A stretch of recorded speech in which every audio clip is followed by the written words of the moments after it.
Mesdames et messieurs, amis téléspectateurs de BLTV, bonjour et bienvenue sur votre émission Entretien d'Afrique.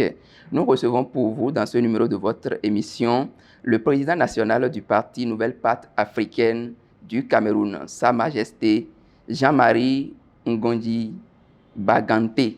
Avec lui, nous parlerons de la politique nationale et internationale, de l'économie, la culture et bien d'autres sujets croustillants de l'actualité africaine et plus précisément celle béninoise, à partir bien sûr de la période des conférences nationales à ce jour.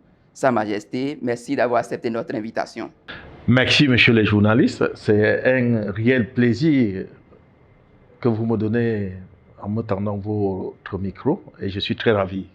Alors, je n'ai pas la prétention de vous présenter à fond.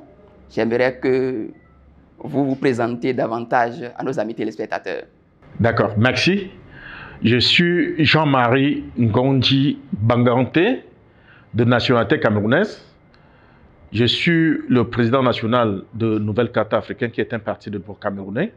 Je suis également le président du conseil d'administration du Plan international pour la démocratie et la paix en Afrique, qui est une ONG de droit burkinabé. Je suis chevalier de l'ordre national burkinabé et je suis également ambassadeur d'une organisation internationale qui s'appelle RIA. Ça regroupe 6 pays africains et le Canada. Voilà, en grosso modo, ce que je suis. Et le gardien des valeurs traditionnelles africaines. D'accord, bienvenue. Sans même le dire, les téléspectateurs voient. Merci. Bienvenue au Bénin. Alors, j'anime cette émission avec mon confrère Akilou Yakoubou. Akilou, bonjour. Bonjour, cher confrère Oscar. Je vous laisse le privilège de poser la première question à notre invité. Sa Majesté, merci de nous recevoir chez vous. Merci. Et partout où vous êtes chez vous en Afrique. Merci, monsieur. Pour un panafricaniste infatigable que vous êtes, quelle lecture faites-vous de la politique africaine depuis l'ère de la conférence nationale à nos jours?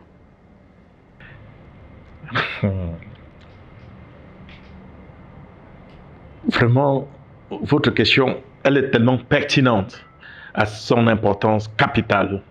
Je me dois de vous donner des réponses valables, j'espère. Vous savez, l'Afrique, depuis avant les indépendances, était sous l'influence de beaucoup de pays occidentaux. Nous étions colonies françaises, allemandes, espagnoles, anglaises. Mais à un moment de la vie politique des pays africains, nous avons réclamé à corps et à cri les indépendances. Alors, commençons par Sékou Touré, qui a eu son indépendance en 1958, suivi des autres pays comme le Cameroun, le Congo-Brazzaville, le Bénin. La liste, elle est longue. Il y a aussi un pays africain qui n'a pas été colonisé, tout juste parce qu'ils ont déporté les Noirs qui étaient aux États-Unis, venaient les mettre là, Libéria, d'où le nom, vous voyez, Libéria. Alors, 30 ans après les indépendances, l'Afrique a bien voulu décoller avec le système monopartique. Ils nous avaient imposé et nous avons accepté. À un moment venu, ils disent que le monopartisme, ce n'est plus bien, il faut le multipartisme. Tout juste après la dislocation du mur de Berlin, hein, et l'URSS qui s'est disloqué aussi, le discours de Ball, nous avons accepté, mais leur système démocratique qui nous ont imposé à un rythme, on dirait, le sprinter Ben Johnson. Malgré tout ça, nous avons accepté. C'est un contenu qui ne détient pas les réalités socio-économiques, politiques, qui ne tient pas compte de nos mœurs, de nos réalités, hein, des juges. Nous avons accepté et nous avons pu faire ce que nous avons eu à faire jusqu'aujourd'hui. Mais cependant, même dans ce système multipartisme, ces Occidentaux sont toujours à nos trousses. Il faut faire ceci, il faut faire cela. Ils détruisent le pouvoir par là, ils mettent ce dont ils veulent et autour. Je vous assure, ça n'a pas été facile et jusqu'à présent, ce n'est pas facile. Après, c'est les conférences nationales. On a vu ici au Bénin, pour citer le cas du Bénin, il y en a eu d'autres pays qui ont fait leurs conférences nationales, le Togo, Bien sûr. ainsi de suite. Voilà. Alors, qu'est-ce que je retiens? Le Bénin est sorti grand avec la conférence nationale Des forces vives de la nation. oui, que vous avez donc pu donner l'exemple aux autres pays. J'ai oublié le nom de ce prêtre, de ce prêtre-là qui était donc le président de la conférence. Ah voilà, il a même son quelque part là. Voilà. Donc, à la sortie donc de cette conférence nationale, nous avons vu un grand homme, Mathieu Kérékou, qui s'est plié suite aux élections crédibles, transparentes. Il s'est retiré. Il a laissé place à Nicéphore Soglo. Ainsi de suite. Je vous dirai simplement que ça fait aujourd'hui 31 ans que nous venons ici. Au Bénin, en 92, j'étais à Porto Novo, j'étais à Ouida et autour. Mais le Bénin, depuis 92 et de nos jours, c'est le jour et la nuit. Et depuis la succession des chefs d'État, nous avons parlé de M. Soglo, nous avons parlé de Kérékou II, qui a fait 2 mandats, Yahi Boni, et voilà M. Patrice Talon. Sur M. Patrice Talon, depuis 2016, nous sommes venus ici, premier tour des élections. Deuxième tour, en 2019, nous avons été ici. Nous avons observé dans les élections, malgré tout ce qui s'était passé. En 2000, les municipales, l'élection présidentielle, et voilà que nous étions ici en janvier passé. Je vais vous dire quelque chose. Pas que je voudrais lancer les fleurs à qui que ce soit, mais c'est ce que le peuple béninois mérite. Parce que si on veut parler du président de la République, il faut faire allusion au peuple parce qu'il ne travaille pas seul. Mais c'est un guide éclairé. Parce que quand nous sommes arrivés ici, nous avons compris que ce monsieur a le sens d'un homme d'affaires. Il faut gérer le pays comme s'il gérait ses affaires. Gérer le pays, ça veut dire en tenant compte des intérêts des uns et des autres. Mais je sais que le Béninois ne perçoit pas ça comme ça. Vous savez, la réforme, c'est tellement difficile. La réforme, ça fait mal.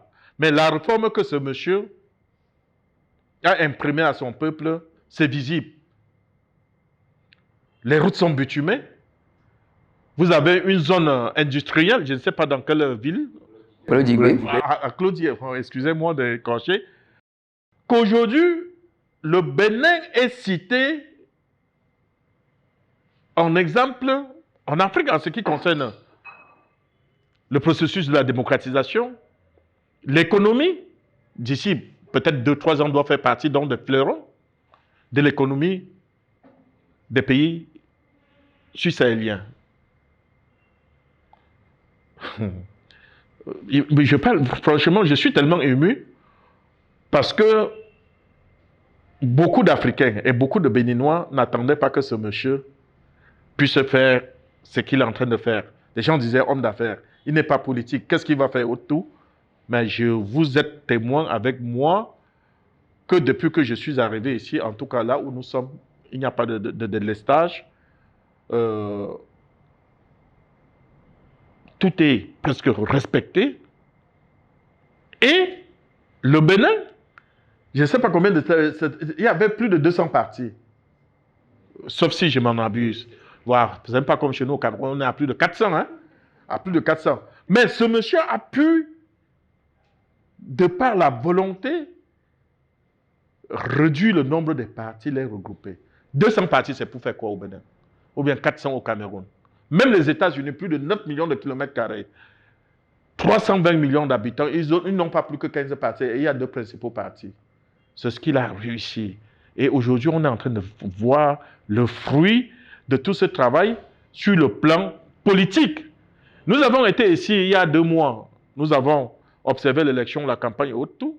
Nous avons vu, il y avait 5 partis. Mais les 5 partis, il y a eu au moins 3 qui se sont retirés, qui ont tiré leur épingle de jeu. C'est une bonne chose. Et le résultat, tout le monde a reconnu. Je ne sais même pas s'il y a eu des revendications au niveau de la Cour constitutionnelle. Oui, il y a eu. Il y a eu des, bon, Il y a eu des là, recours qui ont été gérés. Ok, là, d'accord. Mais je voudrais simplement dire que voilà le Bénin aujourd'hui qui sort avec une assemblée multicolore, parce qu'avant vous disiez que c'était monocolore, les gens n'avaient pas compris ça, multicolore, avec un bureau, je ne sais pas si c'est consensuel ou pas, qui existe déjà. Le Bénin, sur le plan politique, fait son bonhomme de chemin. Le processus de la démocratisation, c'est tout un processus. Ce n'est pas avec une baguette magique qu'on peut atteindre le niveau de développement socio-économique et démocratique des autres pays. Mais ces gens-là ne peuvent pas nous donner un exemple. J'étais aux États-Unis en 2000. Je vous assure, à Floride, ils avaient tergiversé. Alors, Majesté? Oui, pendant 2 mois, en 2000. C'est Al Gore qui avait gagné l'élection, mais c'est Bush. Tout récemment, je n'étais pas. Trump, là, n'avait pas gagné l'élection, c'est Hillary. Avec les Russes, là, je ne sais pas quel business ils ont fait. N'est-ce pas? Mais cette fois-ci, quand Trump s'est trompé en s'opposant au Covid, j'étais même d'abord victime de ce Covid-là, plus de 100 millions des Américains ont voté par voie électronique, ils ont fait le business. Mais Trump, vous avez vu, il a contesté, demandé à ce que les gens partent brûler leur centre névralgique démocratique, comment est-ce qu'on appelle là? Le Congrès. Il dit d'une manière ou d'une autre. Mais ici, les élections se sont passées, que ce soit la présidentielle, que ce soit ça. C'était les élections paisibles. Les élections paisibles. Donc, ces gens qui pensent qu'ils peuvent nous donner la leçon de démocratie, là, ils sont très loin. Mais notre démocratie devait tenir compte des réalités africaines, tenant compte donc des us, des mœurs et des coutumes. La grande majorité des peuples africains sont les Bantous. Quand je vais parler des us et coutumes, vous allez dire que non, c'est parce que vous êtes un gardien de la tradition que vous... Non. Une démocratie qui ne tient pas compte des réalités de son peuple, c'est une farce. On ne peut pas évoluer dans un système qu'on est venu nous imprimenter. Ce n'est pas possible. Et je pense que c'est pour cela que le président Talon, il a compris. Un peu partout en Afrique, on n'accrédite plus l'Union européenne, on n'accrédite plus la francophonie ou NGA et autres tout, parce que l'Afrique aujourd'hui, le peuple africain, les fils africains ont compris qu'ils ne peuvent plus continuer à laisser le terrain à ceux-là qui ont la méconnaissance de la géopolitique de notre continent venir parler de n'importe quoi. Et voilà pourquoi vous allez voir dans beaucoup de pays, comme ici au Bénin ou ailleurs, il y a la CEDEAO, il y a l'Union africaine et la société civile. Si c'est en Afrique centrale, il y a l'Union africaine, il y a CEMAC ou CAC, ainsi de suite. Nous devions nous prendre en charge pour pouvoir continuer. Aujourd'hui, le Bénin, je vous assure, excusez-moi, je ne suis pas en train de faire l'apologie, le Bénin doit être un cas d'école pour beaucoup de pays africains. Et je ne suis pas en train de vouloir demander à qui que ce soit, mais si moi, j'étais à la place des Béninois, nous devions nous attacher derrière ce fils béninois, j'ai nommé M. Talon, Patrice, pour pouvoir développer le pays avec sa vision. Oui, les gens ne voient pas ça. Ce qui s'est passé antérieurement, autre aujourd'hui, le robinet est serré. Mais c'est pour le bonheur de tous les Béninois. Mais est-ce que vous avez le sentiment que socialement, ces réformes ont porté le fruit? Mais ça a porté le fruit. Pourquoi? Vous croyez qu'on va vous prendre, donner l'argent, vous partagez 100 000, vous allez mettre... Vous croyez que le goudron là, quand vous roulez sur ce goudron, c'est pas bien?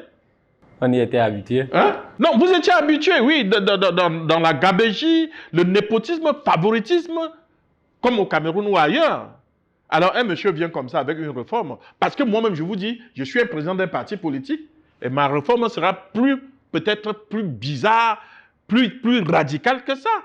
Parce que si vous voulez le bien d'un peuple, il ne faut pas le caresser par le sang de poil, il faut même parfois le châtier. Nous avons vu le Ghana avec Jerry Rawlings. Quand Jerry Rawlings est arrivé, au bout de 19 ans, il a redressé l'économie ghanéenne. Je cite le cas du Ghana qui est ici à côté. Si vous voulez que je peux aller loin. La Chine, à l'époque de la route de soie, était la première économie mondiale. Son système a été infiltré par ses concurrents, que je ne voudrais pas citer le nom ici. La Chine est tombée pendant des dizaines et des dizaines d'années, pour ne pas dire centaines, mais il a fallu un fils, Mao Tse-tung, est venu. Ah, je vais vous dire, maître de l'ordre. Et au bout de 60 ans, voilà la Chine qui est redevenue la première puissance économique mondiale.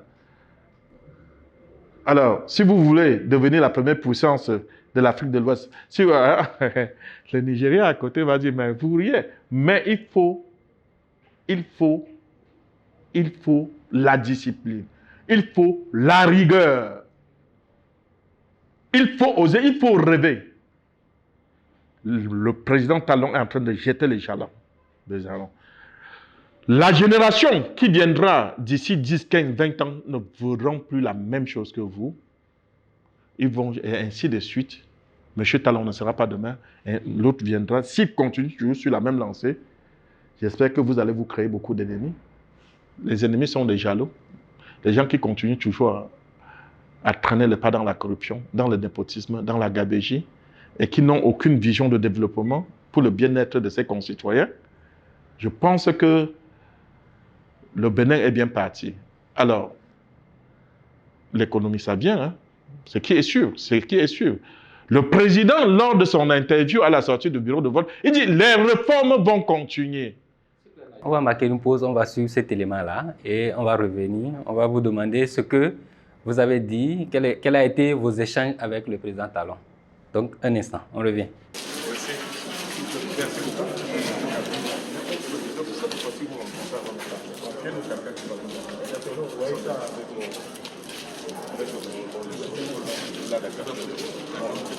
Comment allez-vous? Ça se passe bien? Merci beaucoup pour votre assistance pour le lancement de la démocratie sur notre continent. Je suis flatté. Non, ça c'est une merci beaucoup. Ça fait quand même déjà 100 élections dans chaque pays. Monsieur Talon est l'élection. Oh, président Talon. Merci bien. Merci beaucoup.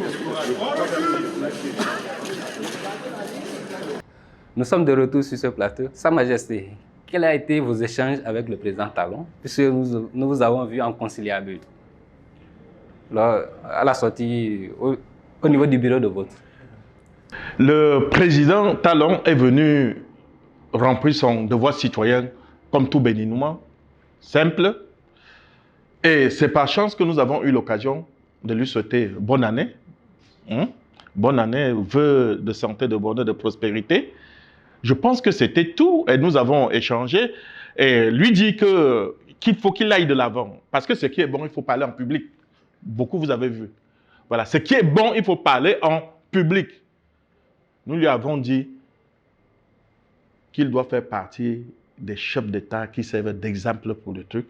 C'était tout ce que nous lui avons dit. Et si jamais l'occasion nous permet à ce qu'on se rencontre, ce qui est très sûr, on ne va pas faire son apologie, mais nous allons apprécier à juste titre et lui dire d'aller de l'avant parce que nous pensons que ce qu'il fait bien.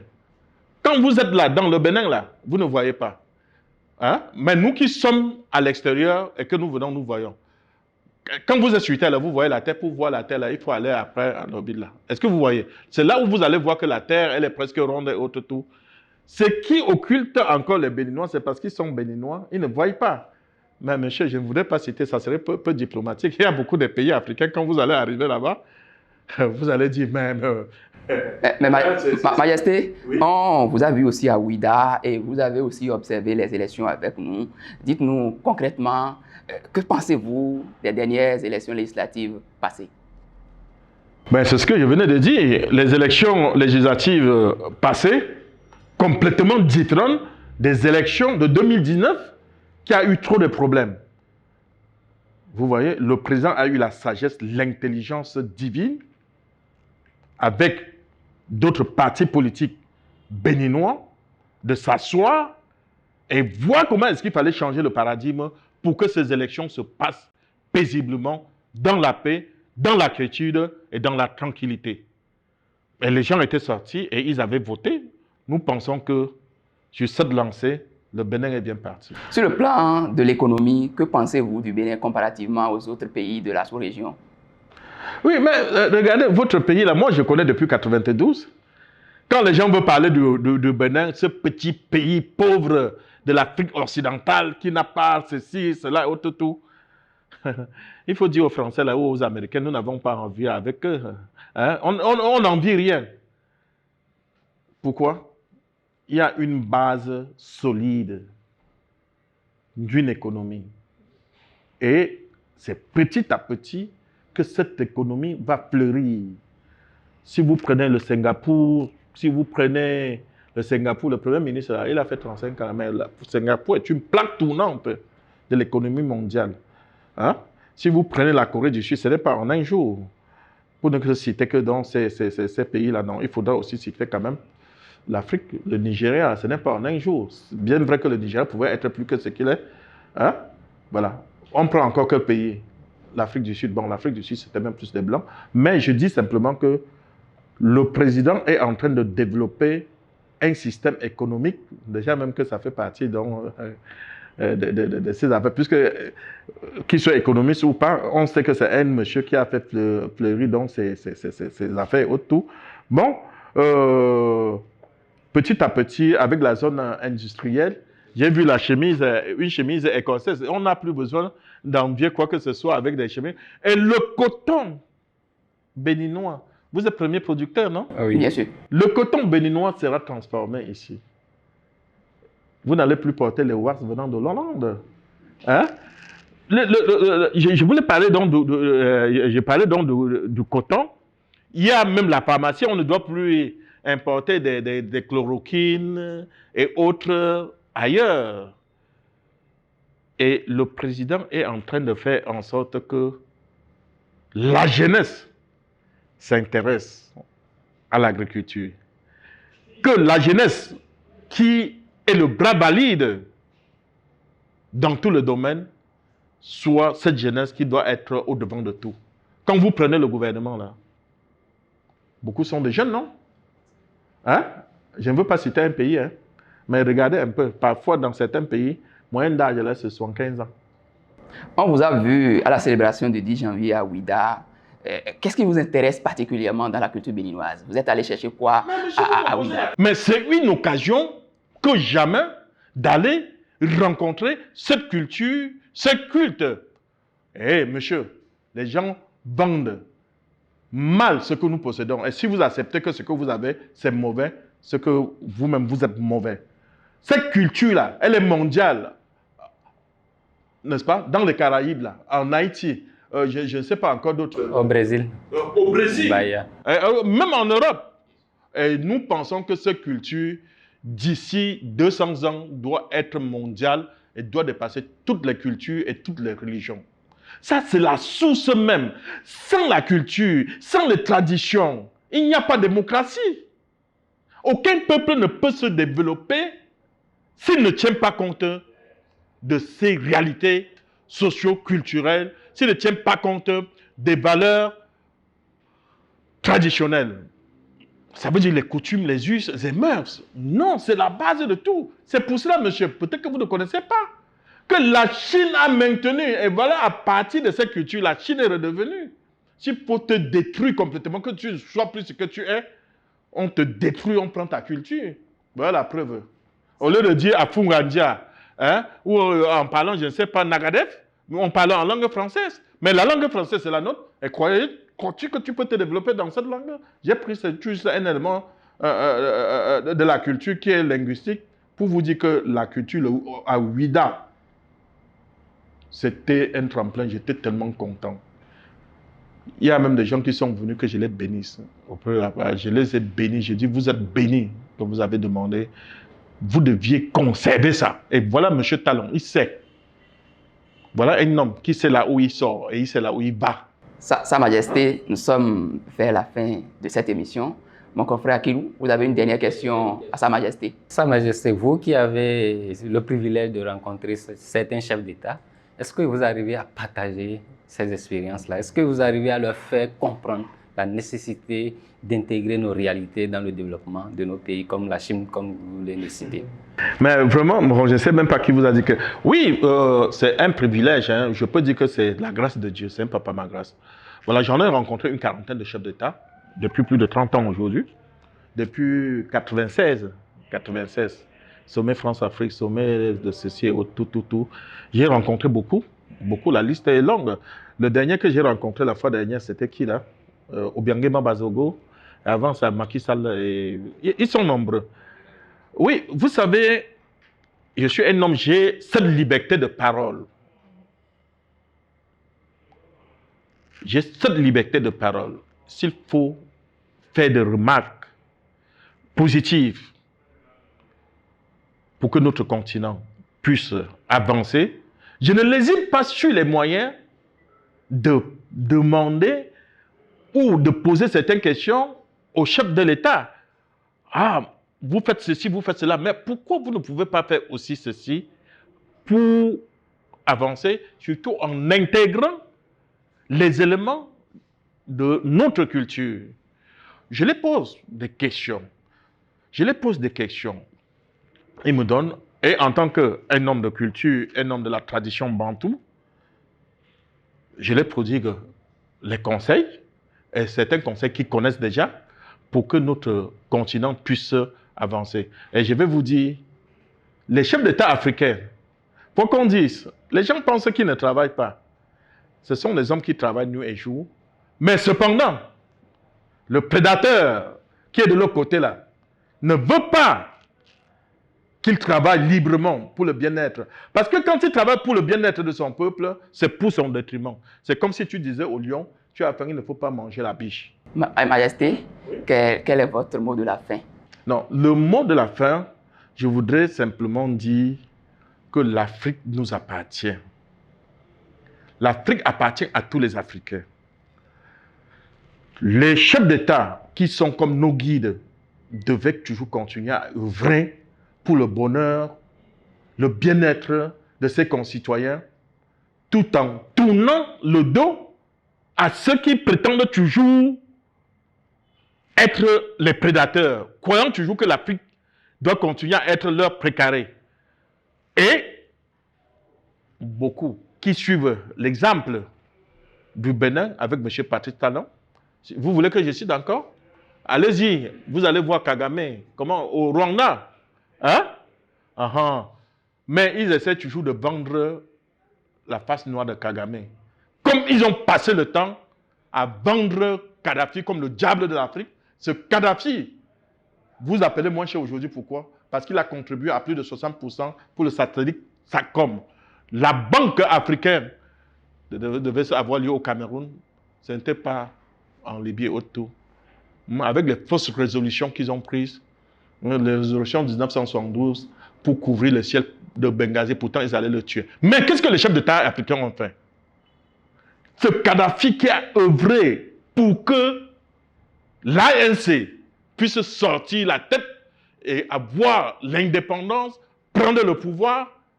Je pense que c'est Thabo Mbeki, ou bien, comment est-ce qu'il s'appelle là, celui qui est parti là?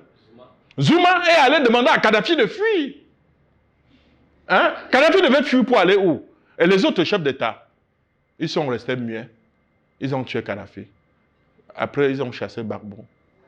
Mais je dis bravo au peuple béninois, que ce peuple soit béni, que ce peuple aille toujours de l'avant, et surtout, ne lâchez pas votre chef. Parce que quand on va vous pousser à lâcher votre chef, Et quand vous allez le lâcher, ça veut dire en principe que vous n'avez plus de tête et vous êtes perméable. Et on peut vous atteindre. Ce monsieur, je ne sais pas combien d'années il vous faudra pour avoir encore un monsieur qui a une vision comme celle que moi je vois. Je sais que vous n'avez pas la même vision que moi. Vous ne voyez pas, vous allez dire que mais ce chef traditionnel-là, hein, c'est juste parce que le président Talon a valorisé les chefs traditionnels qui vient parler dans des choses comme ça, mais c'est clair et net. C'est clair et net. Donc, c'est une très bonne chose et je vous dis bonsoir et merci de nous avoir donné l'occasion de parler donc de votre pays et de pays certains Africains. Et merci aussi à mes collègues qui sont là. Et merci beaucoup et à la prochaine fois si Dieu le veut. Merci pour toutes ces admirations à l'endroit de notre chef de l'État, Patrice Talon.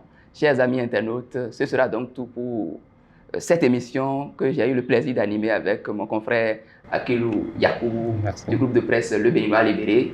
Et donc, avec Sa Majesté, nous avons parlé des sujets d'actualité au Bénin et en Afrique globalement.